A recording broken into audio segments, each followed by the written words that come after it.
Previous class में हमने DNA रेप्लिकेशंस की मेथड पढ़ी थी कि कितनी मेथड है। उसमें से हमने डिस्पर्सिव मेथड को, सेमी कंजर्वेटिव मेथड को और कंजर्वेटिव मेथड को ब्रीफ में पढ़ा था।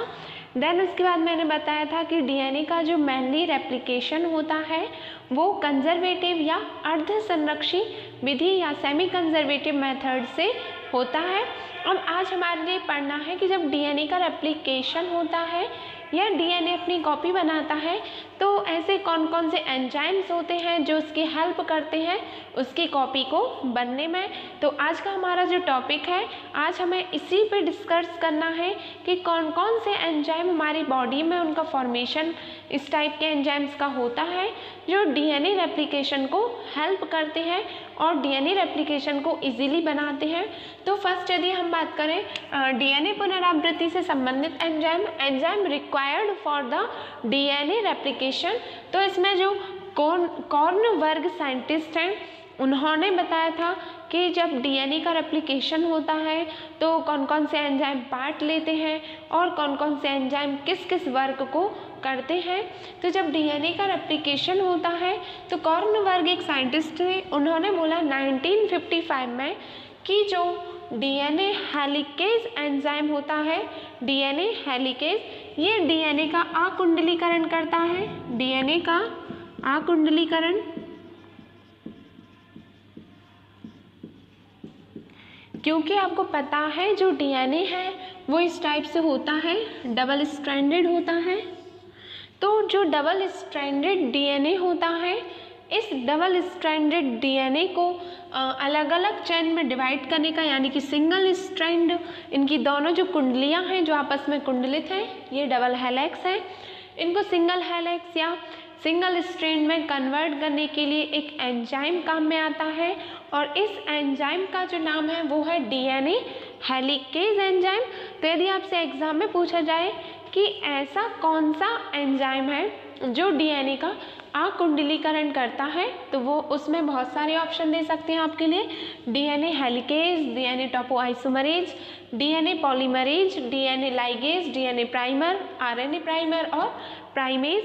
तो हमारे लिए टिक करना है डीएनए हेलिकेज को क्योंकि यही है वो आकुंडलीकरण करता है। सेकंड है हमारा डीएनए टोपोआइसोमरेज। तो जो डीएनए टोपोआइसोमरेज एंजाइम होता है ये डीएनए कुंडली होती है, डीएनए कुंडली की टेंशन को कम करता है। यानी कि जब डीएनए का ब्रेक डाउन होता है, उसमें खिंचाव होता है तो उसमें टेंशन ना आ पाए, यानी कि उसको टूटने में कोई भी प्रॉब्लम ना हो, इसलिए यहाँ पे डीएनए के टेंशन को कम करने एक और एंजाइम आता है, उस एंजाइम का नाम है डीएनए टोपोआइसोमरेज एंजाइम। तो यदि आपसे पूछें कि डीएनए की कुंडली की टेंशन को कौन कम करता है और ऑप्शन में आपके लिए इन सब को दिया जाए हेलिकेज, टोपोआइसोमरेज, पॉलीमरेज, प्राइमर और प्राइमेज, तो आपको टिक करना है topoisomerase is the correct answer. Third है हमारा डीएनए पॉलीमरेज। अब ये जो डीएनए पॉलीमरेज होता है, जितने डीएनए रेप्लिकेशन के जितने भी स्टेप्स हैं, देन उसके बाद जब हमारे डीएनए का फॉर्मेशन होता है तो जो डीएनए है उसको सिंथेसिस करने का काम, आपने देखा कि अभी हमने दो एंजाइम्स के बारे में पढ़ा, इन दोनों के वर्क इस टाइप के कोई इम्पोर्टेंट नहीं थे कि मतलब डीएनए का सिंथेसिस हो, उसका संश्लेषण हो, लेकिन जो डीएनए पॉलीमरेज एंजाइम होता है ये डीएनए का सिंथेसिस या डीएनए का संश्लेषण करता है। तो आपसे पूछा जाए कि डीएनए का संश्लेषण या डीएनए सिंथेसिस का वर्क कौन सा एंजाइम करता है, तो वो है डीएनए पॉलीमरेज एंजाइम। देन इसके बाद आता है डीएनए लाइगेज एंजाइम। तो जैसे हमने डिस्पर्सिव मेथड में देखा था कि जो पेरेंटल डीएनए था वो बहुत सारे पीसेस में डिवाइड हुआ यानी टूट गया, तो उसको टूटने में उसके टुकड़े बन गए। मान लीजिए ये जो डीएनए था ये इस टाइप से टूट गया, इसके टुकड़े बन गए। अब यहाँ पे आपको पता है न्यू डीएनए स्ट्रैंड आके जुड़ जाएंगी, इसका कॉम्प्लीमेंट्री आके जुड़ जाएगा। तो दो जो डीएनए के खंड होते हैं या जो दो अलग अलग टुकड़े होते हैं डीएनए के, उन टुकड़ों को जोड़ने का काम जो है वो डीएनए लाइगेज करता है, या हम कह सकते हैं कि जब अनुलेखन यानी ट्रांसक्रिप्शन या ट्रांसलेशन अनुवादन होता है तो जो ओकाजाकी खंड बनते हैं, ओकाजाकी खंड,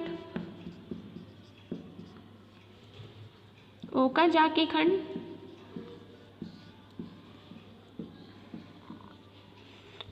तो जो हमारे ओकाजाकी खंड होते हैं, इन खंडों को जो जोड़ने का काम है, यानी कि डीएनए के दो अलग अलग टुकड़ों को जोड़ने का काम डीएनए लाइगेज करता है। अब हमारे लिए देखना है डीएनए प्राइमर क्या है। तो आपको पता है आरएनए प्राइमर क्या है।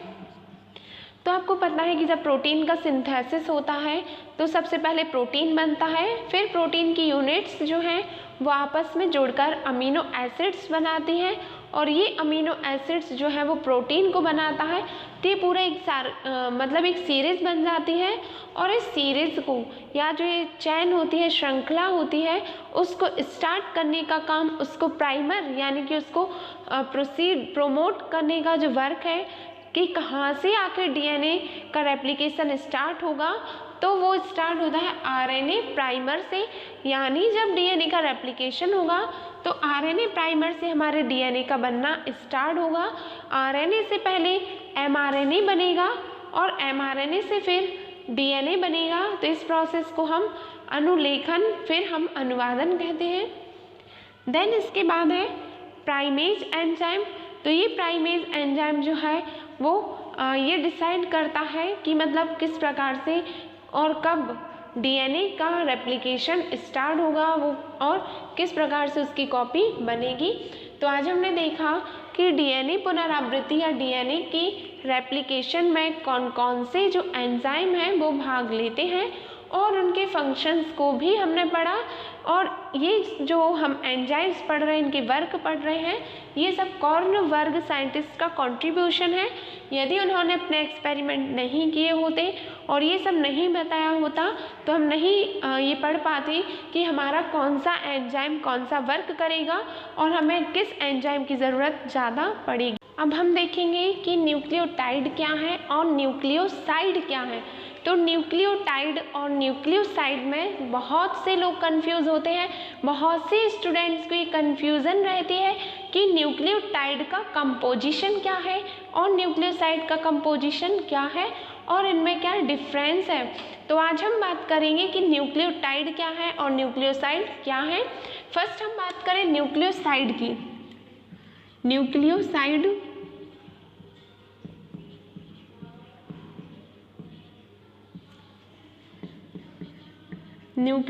की तो जो न्यूक्लियोसाइड होते हैं, यहाँ पे आपको ध्यान रखना है टाइड और साइड। यदि साइड पूछा है न्यूक्लियोसाइड तो इसका कंपोजिशन अलग होगा, और यदि पूछा है न्यूक्लियोटाइड तो न्यूक्लियोटाइड का कंपोजिशन अलग होगा। अब हम देखते हैं कि इनका कंपोजिशन किस प्रकार से होगा। तो जो न्यूक्लियोटाइड या जो न्यूक्लियोसाइड है, ये न्यूक्लियोटाइड आपको पता है जो फास्फोरिक एसिड होता है, फास्फोरिक एसिड H3PO4,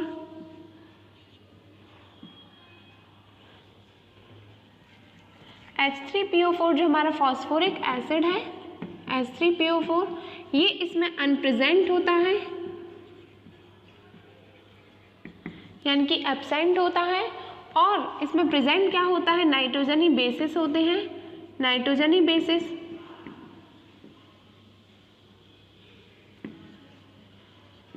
और इसमें क्या पाया जाता है, नाइट्रोजनी बेसिस के रूप में एडिनिन हो सकता है, ग्वानिन हो सकता है, साइटोसिन हो सकता है और द थाइमिन हो सकता है। और इसमें एक और चीज़ पाई जाती है राइबोज शर्करा, राइबोज शर्करा। तो यदि कोई कंपोजिशन पूछे कि न्यूक्लियोसाइड का कंपोजिशन क्या है तो इसमें H3PO4 नहीं होगा, फॉस्फोरिक एसिड नहीं होगा, इसमें नाइट्रोजनी बेसिस होंगे और इसमें राइबोज शर्करा होगी। जब नाइट्रोजनी बेसिस जो है वो एडिनिन होगा तो इसे एडिनोसिन कहेंगे, एडिनोसिन।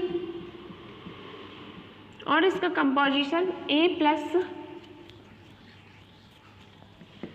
E प्लस इसमें राइबोज शर्करा रहेगी, राइबोज शुगर, प्लस इसमें नाइट्रोजनी बेसिस रहेंगी। और इसके बाद यदि हम बात करें ग्वानोसिन की, तो इसमें ग्वानिन आ जाएगा और राइबोज शर्करा आ जाएगी। फिर इसके बाद बात करें साइटोसिन की, साइटोसिन, तो इसमें साइटोसिन यानी कि C आ जाएगा और राइबोज शर्करा आ जाएगी। और यदि हम बात करें थाइमोसिन,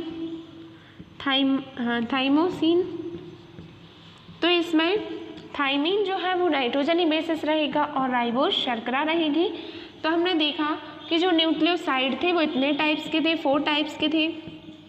और इन 4 टाइप्स में कॉमन क्या था कि इन चारों में राइबोज शर्करा कॉमन थी, और अलग अलग क्या था तो इनके नाम के हिसाब से अलग अलग थे। यदि एडिनोसिन है तो एडिनिन क्षारक, ग्वानोसिन है तो ग्वानिन क्षारक, और साइटोसिन है तो साइटोसिन है तो साइटोसिन क्षारक, और थाइमीन है तो थाइमोसिन क्षारक। यदि हम बात करें अब न्यूक्लियोटाइड की, न्यूक्लियोटाइड, तो न्यूक्लियोटाइड में ये जो H3PO4 है वो प्रेजेंट रहेगा यानी कि पाया जाएगा, नाइट्रोजनी बेसिस पाए जाएंगे और राइबोज शर्करा पाई जाएगी, राइबोज शुगर।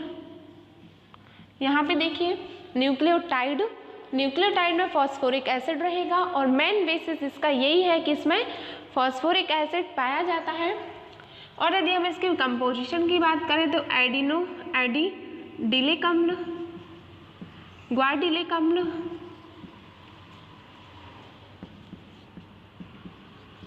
और साइट्रिडिलिक अम्ल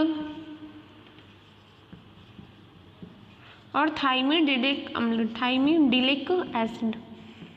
और इनमें ये तो रहेगा ही नाइट्रोजनी बेसिस के हिसाब से, एडिनिन है तो एडिनिलिक अम्ल, ग्वानिन है तो ग्वाडिनिलिक अम्ल, और साइटोसिन है तो साइटोडिलिक एसिड, और थाइमिन है तो थाइमिडिलिक एसिड। लेकिन यहाँ पे नया क्या आ जाएगा, यहाँ पे नया H3PO4 या फॉस्फोरिक एसिड आ जाएगा, H3PO4, यानी जो न्यूक्लियोसाइड और न्यूक्लियोटाइड है इनमें यही डिफरेंस है कि जो न्यूक्लियोटाइड है इनमें फॉस्फोरिक एसिड पाया जाएगा और जो न्यूक्लियोसाइड है उनमें फॉस्फोरिक एसिड नहीं पाया जाएगा। तो आज हमने देखा कि किस प्रकार से न्यूक्लियोटाइड और न्यूक्लियोसाइड पाए जाते हैं और किस प्रकार से जो DNA के रेप्लिकेशन में कौन कौन से एंजाइम